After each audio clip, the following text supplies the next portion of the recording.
Tetsuo Tasu meets his daughter, Rieka, at the diner. Noticing the bruises on her face, he thinks her boyfriend, Nobuto Matori, abused her, although she denies it and then leaves.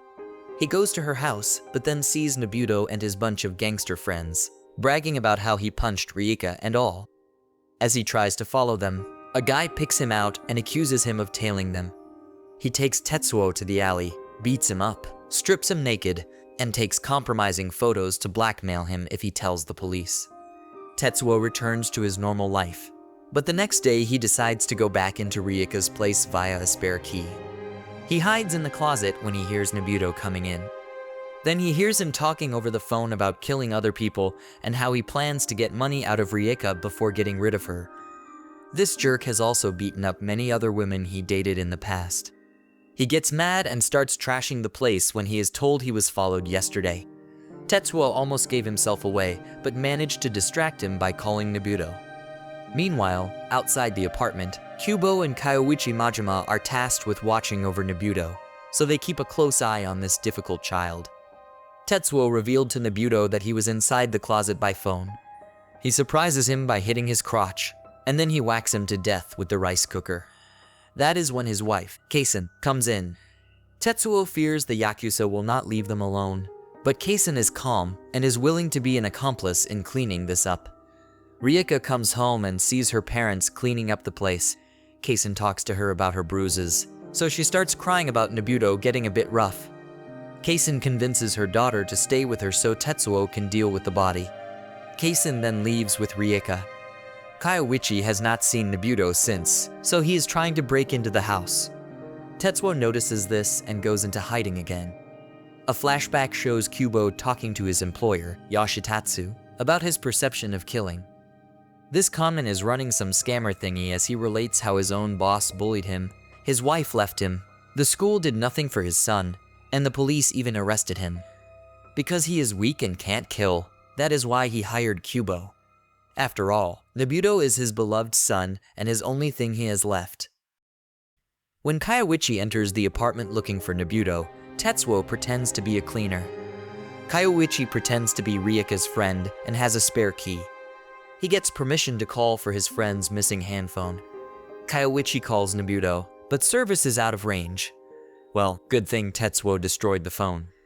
After Kyoichi has left, Kaisen comes in with the materials he asked her to buy. Tetsuo uses his technical knowledge to boil Nobuto's body in the bathtub, and then when it has reduced in size, transports it home in a large suitcase provided by Kaisen. Back home, the family continues to live normally. Until one morning, they notice a strange car that has been close by. Tetsuo realizes they are watching them, so he tests it by putting the suitcase into his trunk and seeing if they follow. It looks like they didn't. This makes him wonder if he is the target. At the store where he gets gardening items to cover the rotting flesh, when he comes out, he knows someone tampered with his suitcase. This makes him certain that the family is being watched, and because they are not sure if Nobuto is dead, they are watching from afar. The family then started their gardening event. This is where Shingo pretends to be some real estate agent, trying to ask them for a survey while Kyoichi sneaks inside to search.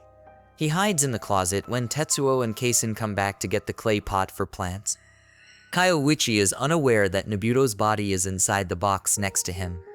That night, Kaisen notices furniture slightly out of place. She discovers a listening device. The husband and wife hatch out a written script about the possibility that their daughter has a stalker and about a strange car parked outside their home. With the car moving off, it proves that several places, including Rieka's room, are bugged. As Tetsuo perseveres in his task, Kaisen offers to become his accomplice. They're in this together because they don't want to lose anyone in this family. Tetsuo breaks down, knowing that even if they can hide this, they'll live with the guilt for the rest of their lives. Just when things are looking normal, suddenly Kaisen is attacked by masked men at home, while Tetsuo gets tasered by Kyoichi on his way back from work. A flashback shows that Kyoichi calls Kubo and knows something is up with the married couple. Especially with a bugged device, they could have made that story up. He has confirmed with one of Rieka's friends that there was no stalker. Kubo tells him not to do extra work, and they just need to find and secure Nobuto. However, Kyoichi won't give up, and that's when he and his men move in to secure Tetsuo and Kaisen. Kyoichi's side has tied up and blindfolded Tetsuo as he gets beaten up for answers. He thinks the stalker story is a lie, so Tetsuo covers it up with another lie about hiring a detective named Suzuki to investigate from Kyoichi's point of view. That is the guy he saw as the cleaner in Rieka's bathroom, which is of course Tetsuo in disguise. He never told his daughter since he wanted her to concentrate on studying for the exams. They search his phone for Suzuki, but the number and company are shrouded in mystery. Kyoichi will have his men ask Kaisen the same thing to see if their stories match. Good thing Tetsuo saw this coming and rehearsed the plot with her, so she too gives the same answers. Kyoichi reports the results to Kubo, but with nothing to show for his risky operation, Kubo demotes Kyoichi and puts Takeda in charge. Kyoichi frees Tetsuo, but will kill him to save his own skin by cooking up a story that he killed Nobuto and dumped his body somewhere. Tetsuo thinks fast before Kyoichi can do so, as he claims they can work together since he has information from Suzuki and Rieka. Kaisen picks up Tetsuo from the hospital. He claims they are cleared of suspicions and should worry no more. In actual fact, he can't involve his family anymore and will be doing this alone. When Kyoichi spared him, Kyoichi agreed to work with Tetsuo to find Nobuto, but threatened to kill him and frame him for murdering Nobuto if they could not do so by the deadline of Friday. Kyoichi copied his phone contacts and will not allow him to turn them off, so he can be contacted at any time. After considering his options, Tetsuo decides to create the impression that Nobuto is still alive. Kyoichi picks up Tetsuo to go to a bar where Nobuto frequents. They meet a hostess, Hibiki, who is also Nobuto's girlfriend. She talks about how sweet this guy is, despite being useless. Then, when she threatened to leave, he begged for her to stay, and that's when she felt loved by him. As for Rieka, she mocks this girl, so Tetsuo excuses himself to the toilet, cursing to kill that bastard. Oh wait, Tetsuo did. When he returns, Hibiki talks more with Tetsuo and knows he is Rieka's dad. She wonders why the guys are looking for him, especially a normie like him. Tetsuo explains that he doesn't want to put her daughter in danger or prove his innocence. Tetsuo then theorizes that Nobuto is dead, killed by his own organization, and this search is just a show. Or perhaps he could be on the run. This is when Hibiki reveals a secret that not even the organization knows. Nobuto ripped off his gang by carrying out a pre-planned robbery himself. The bar owner then comes in with a hefty bill. This isn't part of Kyoichi's plan, but it looks like the guys need them to pay up $10 million. They are forced to carry out a job for the club owners to intercept a transaction between two violent gangs, the Rukengumi and the Aokotai. As they prepare, Kyoichi tells Tetsuo that he knows he is playing dumb, especially since his phone has been bugged. Tetsuo manages to answer that, like he noticed his battery was draining and all. Kyoichi also thinks he murdered Nobuto, which is why he teamed up with him. Tetsuo is saved from answering for now as it is showtime. Kyoichi crashes his car into the group, but they keep firing until it catches fire. The duo manages to escape, although Kubo rams his truck convoy into them. With Kyoichi gravely injured, Tetsuo is not going to let him die easily.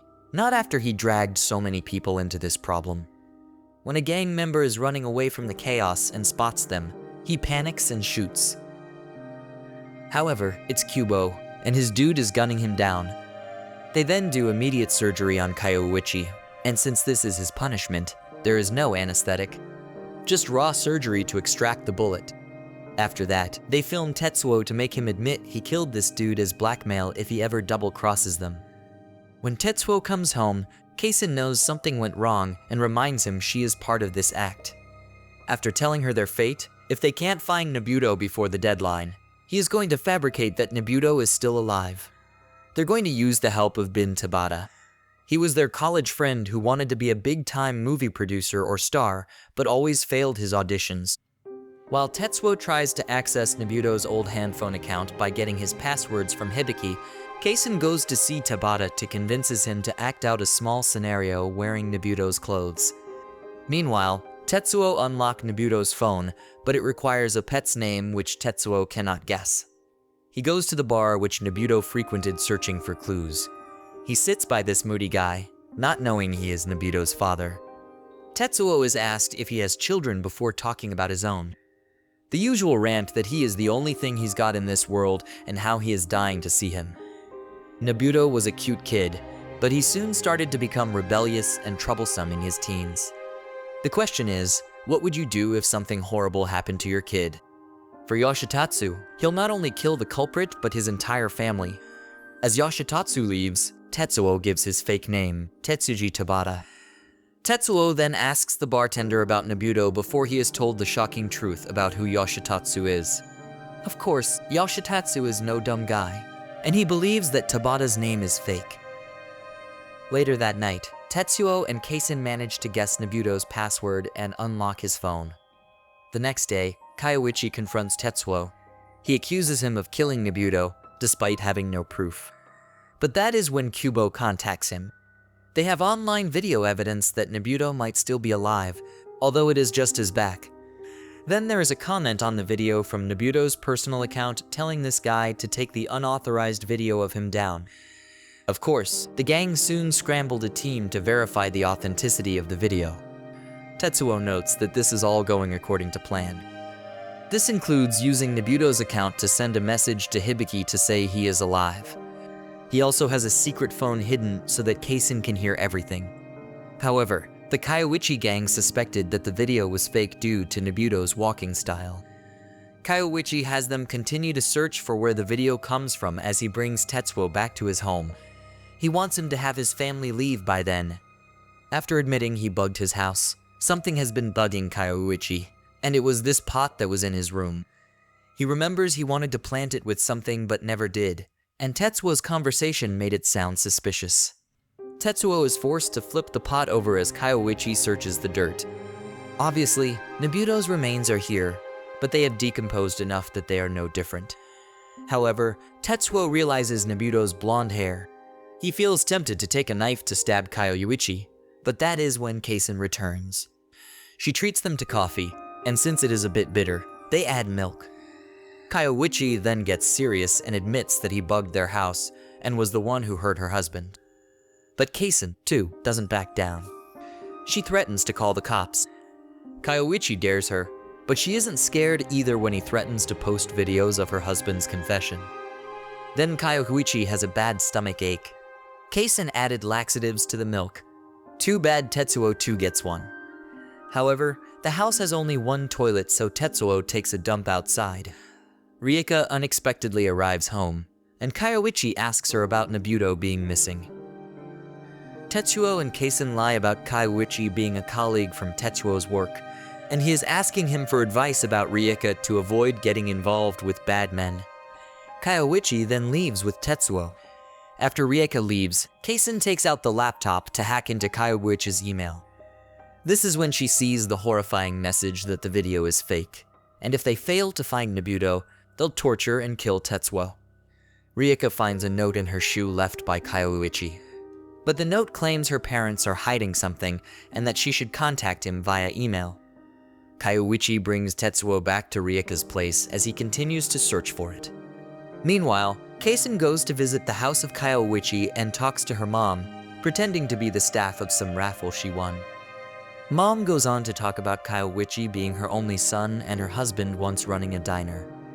However, Yakuza started harassing them before he took his life. Kyoichi vowed to save up and start the diner again. Kaisen isn't interested in hearing all that. Flashback shows Tetsuo installed whatever programs were necessary on this laptop and also a box containing Nobuto's bones. These items can frame someone as Nobuto's killer. Kaisen is to plant it in the home of someone from the organization. But knowing Kyoichi won't come back here, she needs to find his current address. Rieka makes contact with Kyoichi, who is glad she took the bait. At the same time, Kaisen is logged into the account and can see their conversation in real time. Kyoichi is trying to get Rieka to reveal anything suspicious, but nothing much. Kaisen realizes what is happening and tries to message and warn Rieka. She doesn't listen because Kyoichi wants to meet in person, and Rieka agrees. She thinks everybody knows something, and could it be that she is the only one out of the loop? Kyoichi leaves as he chains Tetsuo up. Kaisen then contacts Tetsuo to tell him what has happened. Afterwards, Tetsuo slips out of Kaioichi's handcuffs and meets Kaisen. Together, they devise a plan to leave the bag of evidence at Kaioichi's apartment. Kaisen goes to stop Rieka while Tetsuo tracks down the delivered item with GPS is hidden inside it. He manages to get there, but look, who is coming back too? Is it Kaioichi? But Tetsuo manages to hide until the coast is clear. Meanwhile, Kaisen stumbles into Rieka in the streets and puts up a drama for her daughter to accompany her, forcing her to cancel her meeting with Kaioichi. Tetsuo tries to enter Kaioichi's apartment to leave Nobuto's remains, but he cannot pick the lock. He thought of trying to get in from the window via the rooftop, but lacked the proper tools. Time is up, so he rushes back home just before Kaioichi arrives. Kaioichi is using the flashlight package he got that has a special UV light to look for bloodstains. He believes that since Nobuto was last seen here, it can only mean he was killed here. However, there are no bloodstains. He calls his friend about the supposed flashlight to see if it is fake, but his friend says it's genuine and all, even pointing out the email he sent. Kaioichi realizes he didn't send that email, so he resets his laptop to factory settings. This is when Tetsuo asks him if he is on bad terms with Takeda. He claims that Takeda suspects Kaioichi of killing Nobuto. Thus, he probably sent that email and that envelope to his place, which contain evidence to frame him. Later, Kaioichi takes Tetsuo along back to his apartment. A flashback shows that when Tetsuo returned to Rieka's apartment, he stopped by a store to swap the flashlight with an ordinary one. Because Kaioichi is a sharp guy, he soon distracted him with that talk about Takeda. I'm not sure why Kaioichi didn't blindfold Tetsuo and just make him look down all the way to his unit. So as he checks his place for any suspicions, Tetsuo gives hints from his mystery novel on how the culprit might do it. Of course, this makes Kaioichi suspicious about why he is going so far to help him. Does he want to frame him for Tetsuo's murder? Tetsuo admits it, but it is to frame Takeda, so he thought of using his help to turn the tables on him. Kaioichi is unimpressed as he notes how his father was killed by the Yakuza, and the police did nothing because they used their influence. The weak have no right to wield justice, and power is justice. That is why he will acquire power and do what he considers just. Kaioichi takes Tetsuo with him to report back to Takeda that he has not found evidence of Nobuto's disappearance.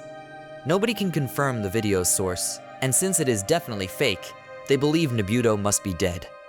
But soon Takeda gets shocking information. He takes Tetsuo outside and has him spill all that he has talked about with Kaioichi, because it will change everything.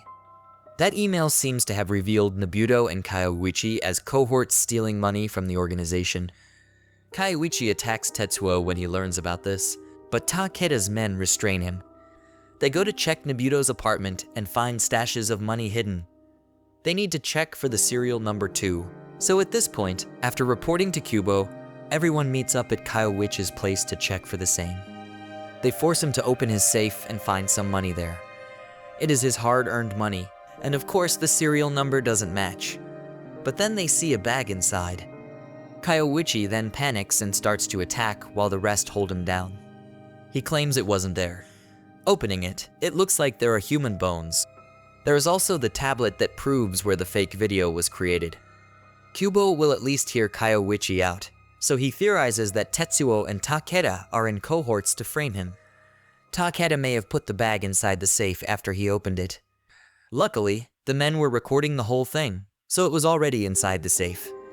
Kaioichi now firmly believes this is all Tetsuo's setup. However, Kubo calls him incompetent if he is going to blame Takeda and some random guy. Kubo orders his guys to bring Kaioichi to Yoshitatsu. In a body bag, we hear in Tetsuo's monologue that he indeed set this all up. Flashback shows his talk with Takeda, then about Kaioichi trying to frame him for Nobuto's murder. Then, during the toilet break, Tetsuo called Kaisen to collect that evidence bag and instructed her to plant it in Kaioichi's safe, as well as send an email about the robbery. Oh damn, Kaisen is going to be an abseiling pro and get into Kaioichi's room via window. Tetsuo leaves Kaioichi to his fate with Kubo and heads to Rieka's apartment where he collapses from exhaustion. A flashback shows Keisin following Tetsuo's plan to enter Kyoichi's apartment from the rooftop and plant Nobuto's remains in the safe after using a combination of technology and guesswork to discover the combination. Meanwhile, in a desperate bid to survive, Kyoichi breaks free from his captors and manages to escape, although reopening his bullet wound. He runs upwards to the roof because he has some emergency stairs hidden to climb back down to his room. Then he sees some scratch marks on the rail he has never seen before. Taking what is left of his hidden money, he scatters it on the ground outside. With the public trying to scramble for those notes, Kyoichi makes his getaway, claiming those men are robbers. Kubo and members retreat for now. Kyoichi gets a new change of clothes to disguise himself as he thinks hard about how all this could happen. Meanwhile, Rieka talks to Keisin and says she saw Kyoichi on the day Nobuto went missing. She believes he is the stalker her friend was warning her about. If he shows up again, she'll tell him off. Keisin pretends to play along with her. Kyoichi then calls Yoshitatsu and explains how Tetsuo killed Nobuto. Kyoichi has explained all his theory to Yoshitatsu and further adds that after the organization found out his son was involved in the robbery, they lost interest and only pretended to find him to use him. Yoshitatsu thanks him and hangs up. After that, he trashes his place and regrets that Kubo should have told him about Tetsuo earlier. Yeah, now he knows what he looks like. As Tetsuo is resting in Rieka's place, suddenly he hears someone at the door. Yoshitatsu is here and has Doi pick up the lock. After that, he tells him to scram. As per Kyoichi's explanation, Yoshitatsu puts on special glasses and uses a UV light to look for blood in the toilet. However, it's too clean. But then he sees the blood stains in the hallway. He breaks down over his son. Then he sees more blood stains on the closet door. That's where Tetsuo is hiding. Tetsuo comes out and prostrates himself, admitting he killed Nobuto and will turn himself into the police. Yoshitatsu then checks Tetsuo's head injury and then says he is going to kill his family. Tetsuo pleads to spare them, as they have nothing to do with this. Just kill him instead. However, Yoshitatsu reminds him of that night and what he said. He'll kill the entire family. He explains how he can't let Tetsuo die yet, as he is going to watch his men rape his women and then crucify and do all the torture before beheading them for him to say goodbye before his turn. As Yoshitatsu calls Kubo, Tetsuo realizes he can't let this end like this and attacks him. Yoshitatsu came prepared with a pepper spray, so Tetsuo is blinded.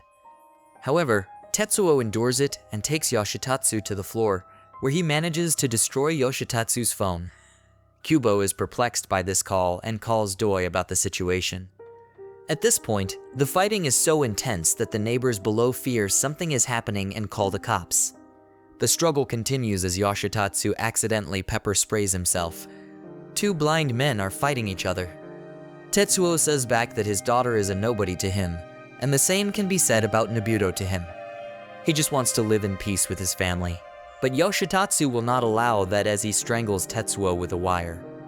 He claims Tetsuo will always be the man who killed Nobuto, and even his death will change nothing as the world will still go on. Yoshitatsu narrates his life. His parents were always busy, so he was left relegated to studying. He went to college, got a job, and married the girl his parents had arranged. He felt no love until Nobuto was born. Even so, he never actually cared for Nobuto until his wife divorced him and he quit his job. Down and depressed, that's when the organization came to him, telling him to get it together with his son. That's right, by loving him, he can be human again. And that's how he started to love Nobuto in hopes he could be one again. Tetsuo breaks free as Yoshitatsu threatens that if he is killed, his men will know the real killer. Then he takes the knife and stabs himself. Tetsuo will only understand when he loses everything. As the police are knocking on their door, Tetsuo is trying to silence a dying Yoshitatsu. After he is dead, Tetsuo finally speaks out to the police, saying that he is chasing his daughter's loose hamster. The police left just in time because blood was going to seep through the door. Doi then comes to check and finds Yoshitatsu's shoes are gone. Must have left somehow. Tetsuo is hiding in the toilet with Yoshitatsu's body. But damn, how could he clean up the blood so fast? Tetsuo calls Keisin, who knows something is not right and wants to help. He tells her to just be with Rieka. Speaking of Rieka, she remembers her dad saving her while drowning. It dawned on her that her dad is always looking out for her behind her back. You don't say! Tetsuo goes to bury the body deep in the mountains as he wonders if all this will ever be over and if he will be forgiven. The next morning, he returns home as Kaisen waits outside. Didn't greet him with hugs and kisses, a slap across the face. She was so worried that she had lost him for good. Life returns to normal for Tetsuo's family. On the news, a very bad storm hits the region. Might cause some flooding and mudslides. Tetsuo believes it will be all fine. 大丈夫だよ. Thank you for watching till the end, and please don't forget to subscribe. See you next time, and peace out.